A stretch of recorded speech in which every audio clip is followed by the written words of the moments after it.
Breaking news Rishikonda భవనాలపై Goa governor వివాదాస్పద వ్యాఖ్యలు చేశారు. వైసీపీ అధినేత జగన్ ఉద్దేశించి కామెంట్స్ చేశారు. ఆయన రిషికొండ ప్యాలెస్ ను పిచ్చి హాస్పిటల్ గా మార్చాలి అని చెప్పి అశోక్ గజపతిరాజు వ్యాఖ్యానించారు. అందులో దాన్ని కట్టించిన వారినే చేర్పించాలని చెప్పి జగన్ కి సంబంధించి పర్సనల్ గా కొన్ని వ్యాఖ్యలు అయితే చేశారు. ఆయన రిషికొండ భవనాలపై రిటర్న్స్ రావు, రిషికొండ ప్యాలెస్ పూర్తిగా ప్రజాధనంతోనే నిర్మించారని చెప్పుకొచ్చారు. ఆయన ఇంకా రాజకీయ ధ్యాసలోనే అశోక్ గజపతిరాజు ఉన్నారా అని అనుకుంటున్నారంతా. రాజకీయాల్లో ఉన్నారనే భ్రమలో ప్రతిపక్ష నేతపై విమర్శలు గుప్పిస్తూ ఉన్నారు. ఆయన వైసీపీ హయాంలో చర్చనీయాంశంగా మారింది ప్రస్తుతం గజపతి తీరు. నాడు సింహాచలం ఆలయ ట్రస్ట్ వివాదంలో, ఇప్పుడు ప్రస్తుతం చూసుకుంటే ఈ వివాదంలో వైసీపీ హయాంలో ట్రస్ట్ చైర్మన్గా తొలగించారు. అప్పట్లో అయితే గజపతి అన్న కూతురు ఎవరైతే ఉన్నారో సంచయితకు బాధ్యతలు అప్పగించారు. అప్పుడు గతాన్ని మనసులో పెట్టుకుని అశోక్ గజపతిరాజు లాంటి విమర్శలు చేస్తున్నారని కూడా చెప్తూ ఉన్నారు. సో ఇదే అంశానికి సంబంధించి మరిన్ని అప్డేట్స్ అందించడానికి మా ప్రతినిధి కిరణ్ అందుబాటులో ఉన్నారు. కిరణ్, ప్రస్తుతం చూస్తూ ఉన్నాము ఒక గవర్నర్ హోదాలో ఉండి ఇలాంటి వ్యాఖ్యలు చేయడం పొలిటికల్గా ఇది ఎటు దారితీస్తుంది? అందరూ తీవ్రంగా విమర్శిస్తున్న పరిస్థితి ఏంటి అసలు? మౌనిష, అశోక గజపతి రాజు ఒక భవనంలో ఉంటారు. విజయనగరం జిల్లాలో ఓ భవనంలో ఉంటారు. ఆయన్ను విజయనగరం రాజుగా కీర్తించుతారు. అయితే టీడీపీ ప్రభుత్వం అధికారంలోకి వచ్చిన తర్వాత టీడీపీకి కూటమి బీజేపీతో అసోసియేట్ అయి ఉండడం వల్ల ఆయనకు గవర్నర్ పదవి దక్కింది. గోవా గవర్నర్ గా గత 20 రోజుల క్రితం ఆయన ప్రమాణ స్వీకారం చేశారు. ప్రమాణ స్వీకారం చేసిన తర్వాత కూడా రాజ్యాంగ పదవిలో ఉంటూ ప్రతిపక్ష పార్టీకి సంబంధించిన నేత పైన విమర్శలు చేయడం అనేది పూర్తిగా విమర్శలకు దారితీస్తుంది. ఎందుకంటే రాజ్యాంగ హోదా పదవులు గవర్నర్ గాని లేదా రాష్ట్రపతి గాని లేకపోతే ఉపరాష్ట్రపతి లాంటి పదవుల్లో ఉన్నప్పుడు రాజ్యాంగబద్ధంగా వ్యవహరించాలే గాని రాజకీయ విమర్శలు చేయకూడదు అనే మాటలను కూడా ఆయన మరిచిపోయి నిన్న విశాఖపట్నంలో ఒక సామాజిక వర్గానికి సంబంధించిన మీటింగ్ లో ఆయన ఋషికొండ మీద వ్యాఖ్యలు చేశారు. ఆ ఋషికొండ ఎవరైతే కట్టించారో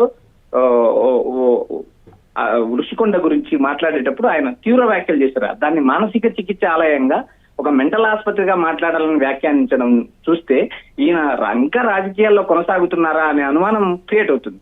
ఎందుకంటే రాజ్యాంగ పదవి చేపట్టినప్పుడు ఆయన రాజకీయ విమర్శలకు దూరంగా ఉండాలి. ఆ విషయాన్ని ఆయన మర్చిపోయారు. ఓ సామాజిక వర్గానికి సంబంధించిన క్షత్రియ సామాజిక వర్గానికి సంబంధించిన మీటింగ్ లో మాట్లాడేటప్పుడు అది ప్రజాధనం వృధా చేశారు, ఆ ఋషికొండను మానసిక చికిత్సాలయం చేయాలి, దానిపైన ఎటువంటి ఆదాయం రాదు, ఆదాయం వచ్చే విధంగానే ఏదైనా ఒక సంపదను సృష్టించాలి, దాదాపు 600 కోట్లు ఖర్చు పెట్టి ఉంటే ఉత్తరాంధ్ర సుజల స్రవంతి పూర్తయ్యేది అంటూ అటు వైసీపీ అధినేత జగన్మోహన్ రెడ్డి పైన తీవ్ర వ్యాఖ్యలు చేశారు. మౌనిష, అంటే ఇప్పుడు కేవలం గతంలో వైసీపీ హయాంలో ఉన్నప్పుడు ఏదైతే ట్రస్ట్ విషయంలో జరిగిందో సంచయితను నిర్మించడం, ఈయన తొలగించి, సో దీన్నే మనసులో పెట్టుకుని చేస్తున్నారు అనుకోవచ్చా? ఇప్పుడు ఈయన చేసిన వ్యాఖ్యలు చూస్తూ ఉంటే యాక్చువల్లీ ఆ హోదాలో ఉంటే ఇలాంటివన్నీ చేయకూడదు, ఇలాంటివన్నీ మాట్లాడకూడదు. మౌనిష, ఆయన్ను గత వైసీపీ ప్రభుత్వంలో సింహాచల ఆలయ ట్రస్ట్ చైర్మన్ గా ఉన్న ఆయన్ను తొలగించారు. ఎన్నో ఏళ్లుగా ఆయన సింహాచలం ట్రస్ట్ చైర్మన్ గా ఉన్నారు. ఆయన ఆధీనంలోని వందల ఎకరాల భూములు కొనసాగాయి. అయితే ఆ భూములు అన్యాక్రాంతం అయ్యాయి, అవి వేరు వాళ్ళ చేతుల్లోకి వెళ్ళాయని చెప్పి వైసీపీ ప్రభుత్వం ఆయన ఆలయ ట్రస్ట్ బోర్డు చైర్మన్ గా తొలగించి ఆయన అన్న కూతురు గజపతి కూతుర్ని సంచయితను చైర్మన్ గా చేశారు. అయితే ఈ చైర్మన్ గా చేయడము తర్వాత కోర్టుకు వెళ్ళడము ఈ వివాదాస్పదంగా మారింది. అయితే ఆ గతాన్ని జగన్మోహన్ రెడ్డి ప్రభుత్వంలో తనకు జరిగిన అవమానాన్ని ఆయన ఇప్పటికీ మరిచిపోలేక రాజకీయంగా విమర్శలు చేస్తున్నారు. ఆయన ప్రస్తుతానికి గోవా గవర్నర్ గా కొనసాగుతున్నారు. ఆయన రాజ్యాంగ పదవిలో ఉన్నారు. రాజ్యాంగ పదవిలో ఉన్నప్పుడు రాజకీయాలకు దూరంగా ఉండాలి, రాజకీయ విమర్శలకు దూరంగా ఉండాలి. కానీ ఆ విషయము ఒక సామాజిక వర్గం మీటింగ్ లో మాట్లాడుతూ ఋషికొండను వ్యాఖ్యానిస్తూ ఋషికొండను కట్టిన వారిని కూడా దానిలో చేర్పించాలని అర్థం వచ్చేలాగా జగన్మోహన్ రెడ్డి మీద ఆయన తీవ్ర విమర్శలు చేశారు. ఇది అసంబద్ధమైన విషయము. దీనిపైన తీవ్రమైన విమర్శలు కూడా వస్తున్నాయి. Mounisha, right, thanks for the updates Kiran. ప్రస్తుతం చూస్తూ ఉన్నాము రిషికొండ భవనాలపై గోవా గవర్నర్ వివాదాస్పద వ్యాఖ్యలు చేశారు. వైసీపీ అధినేత జగన్ను ఉద్దేశించి కామెంట్స్ చేశారు. ఆయన రిషికొండ ప్యాలెస్ను పిచ్ హాస్పిటల్గా మార్చాలి అని చెప్పి అశోక్ గజపతిరాజు వ్యాఖ్యానించారు. అందులో దాన్ని కట్టించిన వారినే చేర్పించాలి, అలాగే రిషికొండ భవనాలపై రిటర్న్స్ రావు అనేటువంటి వ్యాఖ్యలు చేశారు.